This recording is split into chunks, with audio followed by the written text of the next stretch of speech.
With our base mesh complete, we're going to go ahead and begin sculpting. Before we can begin sculpting, the main thing that we need to do on our little base mesh here is we just need to apply our mirror modifier. I have saved this as a separate file for sculpt, such that you have access to each one of these. So if you download the source files, you will find the base mesh, the sculpt one, and any other files. So let's go and apply the mirror modifier. And then we'll immediately just add in a multi-resolution. The multi-resolution is what allows us to actually do the sculpting on multiple levels of resolution, so that as we need more and more detail, we can just add another level of resolution, and each level before that will be maintained. So let's also switch right over into sculpt mode, and we'll hit T to bring up our toolbar so that we have all of our sculpting tools available at hand. The one thing to note, since we're using 2.63, we now also have the clay strips tool, so that gives us access directly to that. And then we also have some slightly modified menus down here, where now our brush tools and such are available via sculpt tool. But the main one we'll be using will be the clay strips, clay, and a few others. So let's now just hit subdivide first on our multi-resolution. And the main thing to keep in mind as you're doing this is to only subdivide when needed. So, the general rule of thumb in sculpting, and everyone will tell you slightly different, but the general rule of thumb that I like to follow is to try and keep your resolution as low as possible. And so do all detailing possible on the current level before going up to the next level. So in this case, some things I'll do is I'll go ahead and, actually, one thing I want to do is enable symmetry along the x-axis, so that I only have to sculpt on one side. And so I might go ahead and push in the eyes a little bit by using my clay tool and just start kind of getting those general shapes in there. I'll start bringing some of these out. Bring this in around the inside of the eye. Start bringing the brow out just a little bit. And, we're not doing a realistic hippo by any means, and so we've got a little bit of room to play. You will notice, some things in our references are obviously not realistic, such as the structure of the nose. A little bit of the structure of the mouth are not exactly like an actual hippo, and that's completely okay. That's one of the reasons that, or one of the many reasons that doing slightly stylized characters can be really entertaining, is that you do have a little bit more creative freedom when working with things. That's not to say that you should go completely out of bounds and completely ignore rules of anatomy and things like that. But as far as recreating, an actual animal in nature, we don't necessarily need to create it exactly the same. We can kind of take some bits and pieces of other animals and of, various hippos and things like that. Just kind of have some fun with it. But the general feeling that we're going for is that of a, kind of a baby hippo here. So I'm just sculpting a little bit here and there, trying to add a little bit more volume to the back of the ears and to smooth out some areas in here, add some volume to the front here, and just, kind of tweaking some things on my general mesh. You notice I really don't have a lot of resolution to work with, but I have just enough to kind of start tweaking things just one step further than I was able to in the initial base mesh. So, not a whole lot that I can do at this point, but like I said, I want to try and get in as much detail as possible on each level of resolution before I go up to the next level. And so, following my own advice, I'm pushing some things here and there. You'll even notice that, as I go in here, I'm actually going to go ahead and add in some of the very initial indications of the tail and such. And I think at this point, that's about as far as I can go. So I will now go and actually I'll add a hint of the lower jaw right there. And now I will go ahead and subdivide one more time, which immediately gives me a lot more detail to work with. And at this point, I'm going to switch over to my crease brush by hitting Shift-C, and I might start creasing in some of the major wrinkle and blubber forms. So, right here around the neck, I've got enough geometry to start kind of hinting at those and making sure that I'm following a lot of those forms. I might do a little one right there, around the legs in particular. I want to be sure that I'm kind of accenting where the the fat rolls on the hippos are. Hippos are really have a lot of blubber, similar to, walruses and elephants and things like that. And particularly baby hippos, are going to have quite a bit. And so I want to be sure that we really accent those details. That's one of the things that's really going to kind of sell this character as a whole, is just, he's going to be very soft and cuddly. So we want to be sure that we're putting in those kind of details and really working towards. I'm going to start adding in a little bit more push at the front of the feet to start indicating the toes and such. Not a whole lot, but just enough to start getting some of the basic forms in. Same thing, add a little bit more volume to the legs. They were just a little bit too rectangular, which I really didn't like, so I want to just be sure to add in a little bit more volume in there. Same thing, this shape just feels a little weird to me, and so I want to go in and just add a bit more volume. Okay, I might bring back my crease brush, crease the inside of the leg there, and maybe I'll crease around the jawline. And hippos have a very interesting jaw where really it kind of comes up and then back in, kind of like that. They have just a very interesting shape, almost like that of sorts. So I want to just kind of get that initial shape in there. And one of the things that will actually work very much in my favor in this case for this character is that the hippo's jawline really kind of forms a natural looking smile. And since I have this kind of cute, cuddly little character, that's just going to work very well in my favor for getting a very friendly appeal to it. Okay, and maybe I'll crease in just a little bit around the eyes and a little bit around the base of the ear. And I think that's going to be about it for that level of detail. So I'm going to go ahead. Oh, nope, not quite yet. I'm going to just push these in just a little. I might smooth them out ever so slightly, just using my smooth tool. Okay, now I'm going to go up one more level, and immediately I'm going to switch over to my clay strips brush. I like the way that it behaves a little bit more for doing kind of a sketchy approach and kind of layering things. If you haven't played with the clay strips brush, go. I encourage you to play with it. It's really good for getting a very kind of sculptural feel to your model. If you've ever worked in clay, I actually studied ceramics for a couple years at college. It was my focus, and so it really behaves a lot more like clay, which is, to those of us that have some actual clay background and such, just feels really good. I am going to go and use my inflate brush and just inflate the toes just a little bit. Same thing right here. Again, that's just going to help kind of push out those areas and start indicating that that's what they are. And now switching back to my crease brush, I'm going to start creasing some of these fat rolls a little bit more. Adding in a little bit more detail, a couple more layers. So you can see I've got a crease right in through here, a crease through here, crease through there.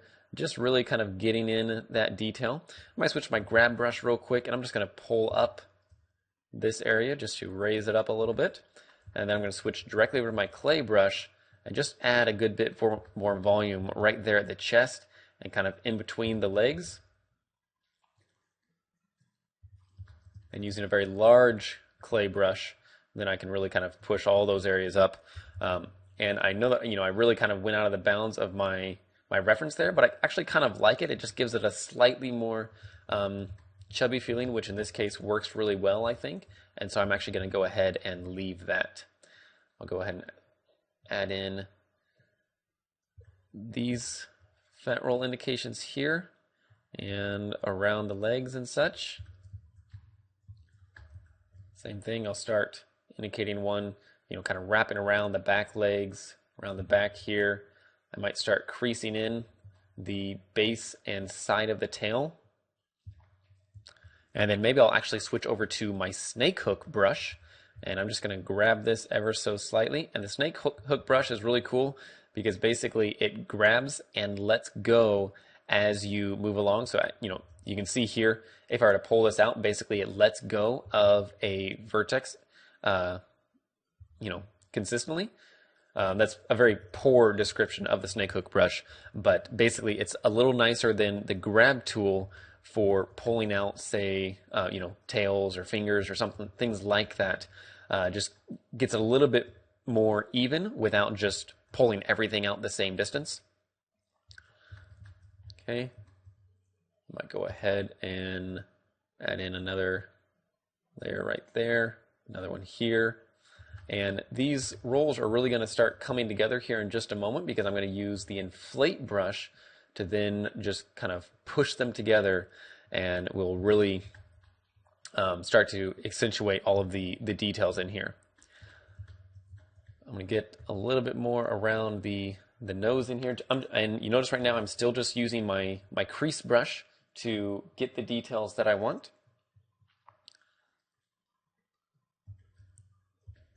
You don't want to overdo it on the crease brush because it does, it is actually pulling the vertices in closer together and thus creating the kind of pinch effect. And so if you do it too much, then you're going to start kind of stretching some areas of the mesh. But it does work really well for doing things, adding in wrinkles and detail lines and things like that. All right, now I'm going to one thing I'm going to go ahead and do is I'm going to switch into object mode real quick. I'm going to position my 3D cursor right here and make sure it's actually in the center, so then I'll position it.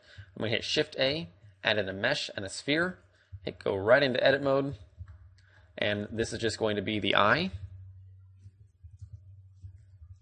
There we go. And this way I will be able to sculpt around this to really get the detail exactly like I want. I'm going to go and hit Shade Smooth. I'm going to add in a mirror modifier and a subdivision surface. There we go. And so now I can go right back into sculpt mode and start sculpting the details around the eye here. I'm going to go and switch back to my clay strips brush and just bring the eyelids out here. And these ones. And this way, rather than just guessing on what the eyeball shape is, I can just go ahead and get it exact. Might give a little bit more form to the brow here. You will notice that our character, in the reference has very pronounced brows, and so I want to be sure that we get that in.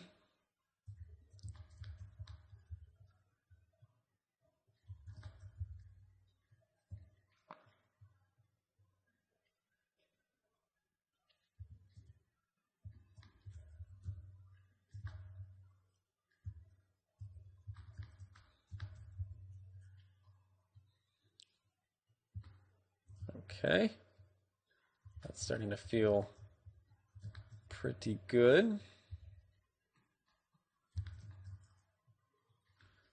It's just a matter of sculpting, and sculpting.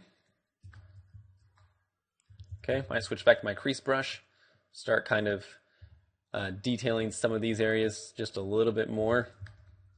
And maybe I'll go back to my clay brush. I'm going to push in the inside of the nostrils just a little bit and then kind of bring this bit around.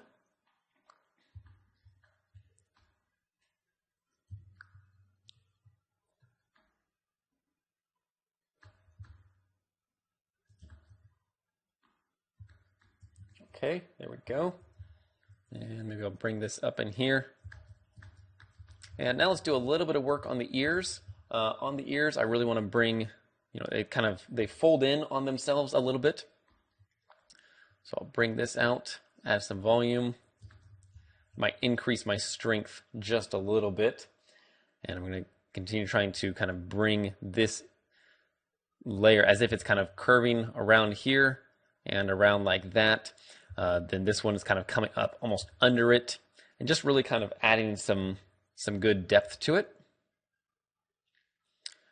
And also, Hippo's ears are almost seem like they're attached at a very small part, and then they kind of get bigger, giving them that kind of floppy floppy ear look, and so I really want to bring in the base of the ear. So I'm just going to use the crease tool just to pull that in, and then maybe I'll use my grab brush, pull it in even further. But rather than using the grab brush like this, which gives me kind of weird results, I'm going to switch over to a sharp curve, which then allows me just to kind of pull it right in about like that, and just, you know, kind of pull it all to more of a point.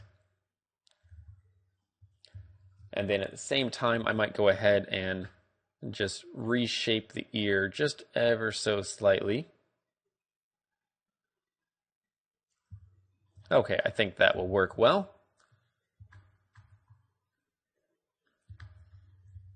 Let's go ahead and I'm going to boost up one more level and continue sculpting in some of these details. So using my clay brush, I'm just going to add in the eyelids here and a little bit more volume right around the eyeball itself. Same thing right here. So I'll first add in basically the eyelid itself, and then I'm going to add another layer over that to indicate, you know, the actual skin hanging over the eyelid. So that's what this second layer is right there. And then I can accent that by using my crease brush like this. And then, you know, going out in kind of a crow's feet direction of sorts. If I hold down Control and draw out along the edge of the eyelid, I can actually do a reverse pinch where it'll actually pull them together to kind of sharpen that edge. And that works well. You know, if you want to accent an edge, then that works really well. And I am using a tablet while sculpting. This does make the process a lot easier, in my opinion. You can most certainly do it with a mouse if you choose, but you'll find, you know, particularly if you have experience as a traditional artist or like to sketch or anything like that, you will most likely find the tablet to be a much more natural experience while sculpting and really allow you to push your sculpts a lot further without having to just fight the mouse a lot. That's not to say that you can't do it with a mouse. Actually, all of the sculpting that I did for the first half year or so when sculpting first became available in Blender, I did almost exclusively with a mouse because I didn't have a tablet. And you can definitely do it. I just, you know, if you intend to spend a lot of time sculpting and you find that you really enjoy it, I do highly encourage you to get a tablet. Even the very cheap Wacom Bamboo, I think they start at like $70 US, is very usable, and many people may think that it's nothing more than just a hobbyist tablet, but it actually does work quite well. And I know for a fact that there are actually many professional users, even outside the Blender world, that use the Bamboo tablets as their everyday tablet. So it's most definitely an option. In fact, Kent Trammell, one of our other Blender Cookie authors and accomplished artist at a full production house, I believe he mentioned that he actually uses a Bamboo tablet as well. Although don't quote me on that. For my case, I'm actually using a Wacom Intuos 4 from about 2 years ago, I believe. So it's actually, unfortunately, all outdated now, but it does serve its job quite well. So one of the things that I mentioned is that, you know, I really want to get this to be a very like happy little hippo, and right now he's starting to look a little grouchy, and you know, one of the main reasons for that is the eyelid or the eyebrow shape that I have right now. This is a very sinister look, and that's really not what I want at all. So what I'm going to do is, one, I'm going to smooth out this area just a little bit, and then I'm going to immediately bring up with my clay brush.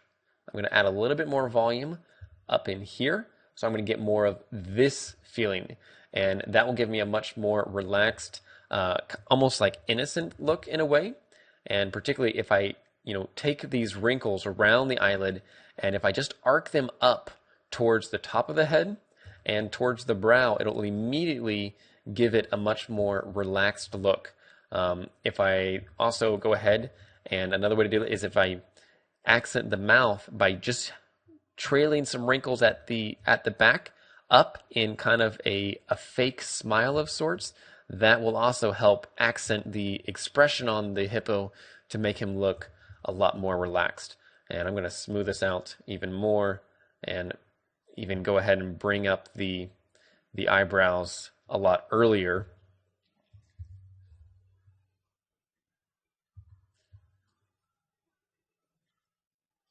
And try and give them almost like a downward slant, kind of like this, will feel a lot better, I think.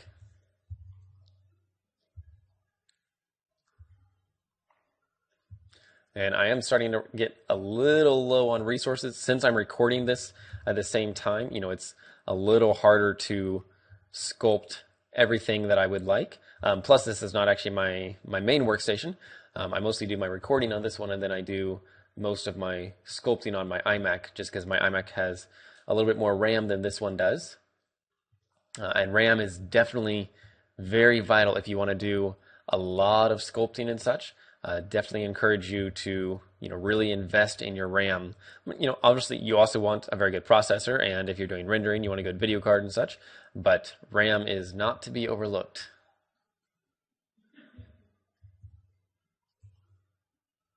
Okay, there we go. Just a little bit more detail in there that just helps make him look a little bit more relaxed and such. And I think, you know, we can really kind of keep going with this as far as we like, but I'd like to do a little bit more detail around the legs and such. So I might add in, you know, some wrinkles around here. I will go and use my inflate brush now, which you can see that if I basically just outline the wrinkle with the crease tool and then go over with the inflate brush, this actually works really well to then just kind of deepen some of those wrinkles and, you know, expand the effect a bit. Because the inflate brush basically just works by pushing all faces under its, you know, under the brush along its normal, and so you can both, you know, you can really kind of push faces both up and down at the same time. If you do hold down Control, it will push them down. Well, not you can't push them down up and down at the same time, but if two faces are kind of facing each other, then you can actually bring them closer together, because again, it will push them along the normals, and so you can really kind of, you know, further accent wrinkles and things like that.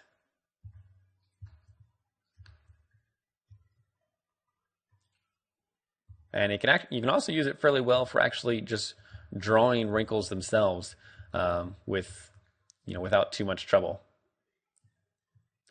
Really, there is no, you know, right tool for the job. When sculpting and such, it is merely what tool works best for you. And frankly, you know, not to go off on a little tangent, but that's really goes into the whole software thing too. Blender is nothing more than a tool. Blender is not going to make you a good artist. It's not going to make you a bad artist either. It's merely how you use the tool, whether that is Blender, 3D Studio Max, ZBrush, XSI. You know, it really doesn't matter what you use. It's up to you in how you use it. And I'm not sure that's something that's highlighted enough particularly in the Blender community, which, you know, is not necessarily a bad thing, but just something that I don't think we should forget. Okay, and I'm going to add in a little bit more detail now in the toenails by just kind of creasing around them. And then we're probably going to push it up one more level before kind of calling it quits for at least this portion of the sculpting.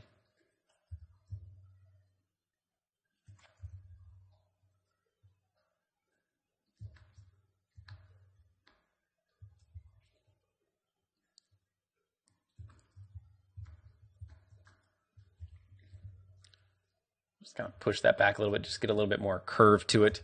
Maybe I'll just use my grab tool as well. Just pull that back, pull that back.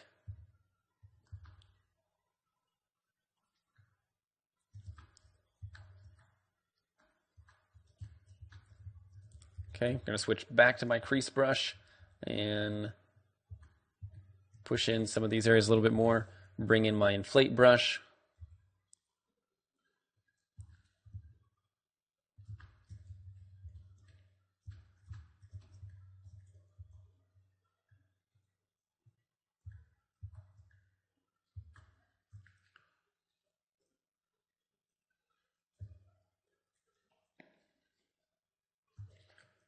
Just kind of help smooth out some of these areas. And these wrinkles are really feeling just way too blobby to me, so I'm going to just smooth them out. They're feeling just a little bit too much. You know, we want this character to have a very kind of soft, almost cuddly feel to him, but I don't want it to just look, you know, like strips of clay just kind of rolled together.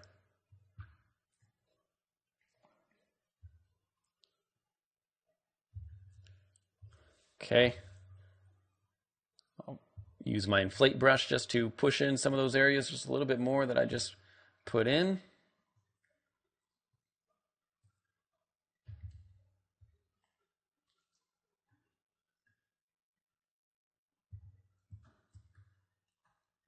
There we go. That really helps with some of the detail right in there. And maybe I'll use my inflate brush on the eyelids as well. And okay, I'm going to save my file, make sure I don't lose anything.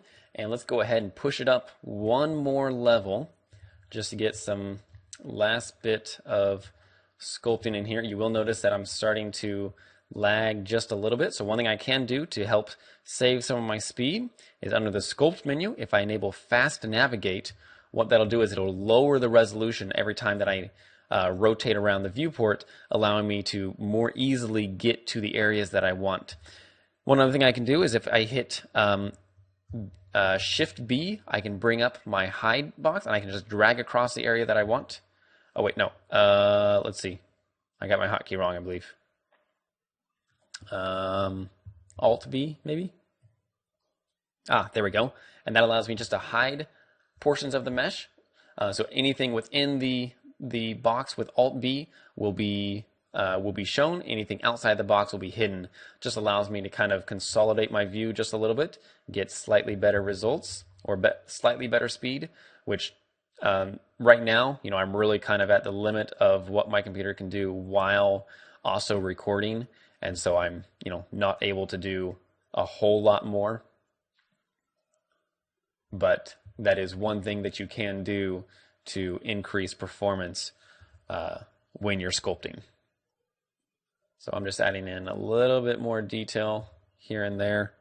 If I hit Alt B again, that will reveal the rest of my mesh.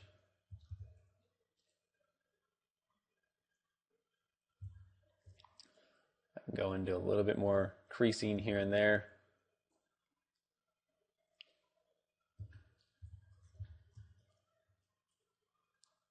Get these lines a little bit more distinct.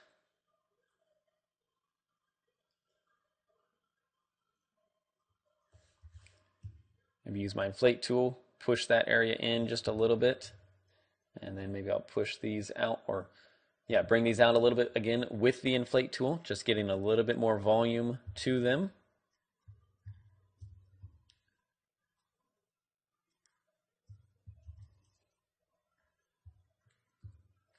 I'm holding down Control when drawing across this line just to help kind of sharpen the edge of the eyelid there.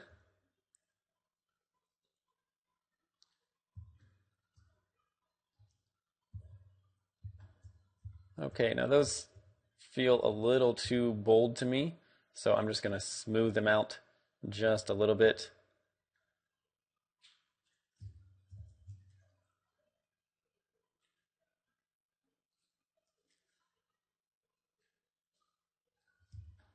Okay, let's take a look at our handiwork.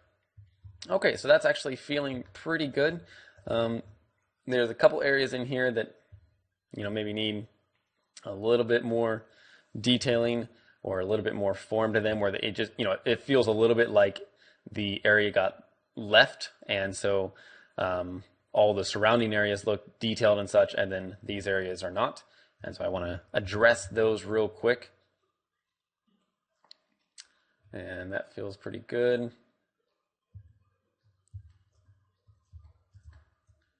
Let's maybe go in here, and I'm just going to use my clay brush, and let's just add in a little bit more, and actually the crease brush, and I'm just going to add some wrinkles kind of around the mouth line.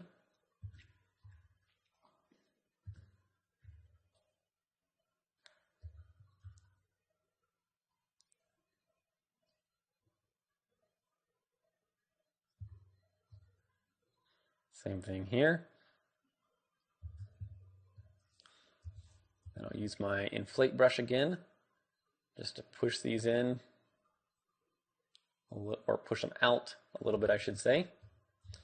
And then I will also smooth them a bit. I don't want to overdo it on the detail. I just want them to get some subtle extra detail.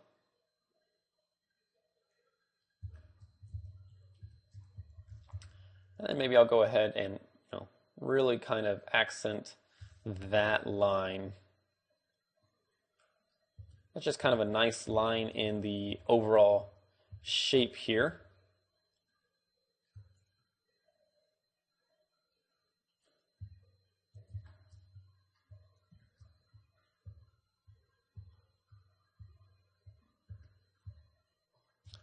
Maybe that's a little too obvious that it's a spiral.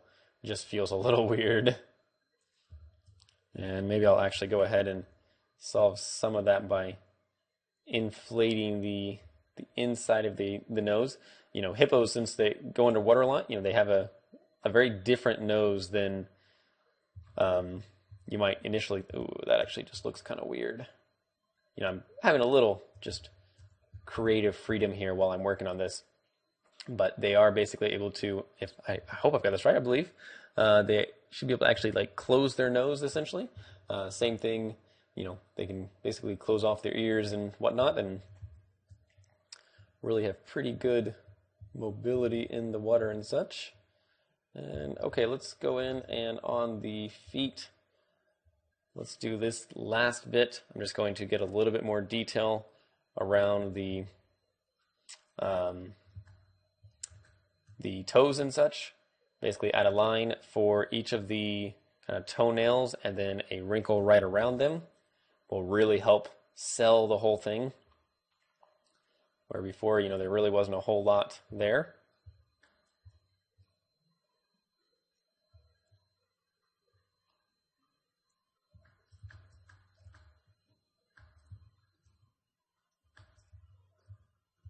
Oh yeah, much better already.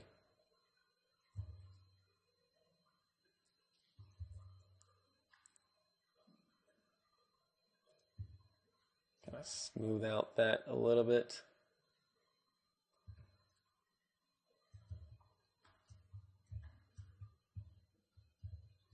Okay, then I'll go and do the same thing on the back, and then we will call this section done so that we can then move on to the retopology.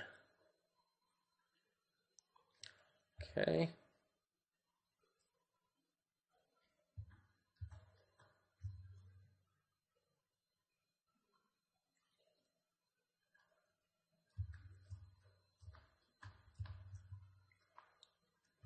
And then I'm going to go ahead and inflate these toes just a little bit, accent them a little bit more, and then also go in and pop up those wrinkles between them to really show that, it's flesh kind of folding over the cartilage and such.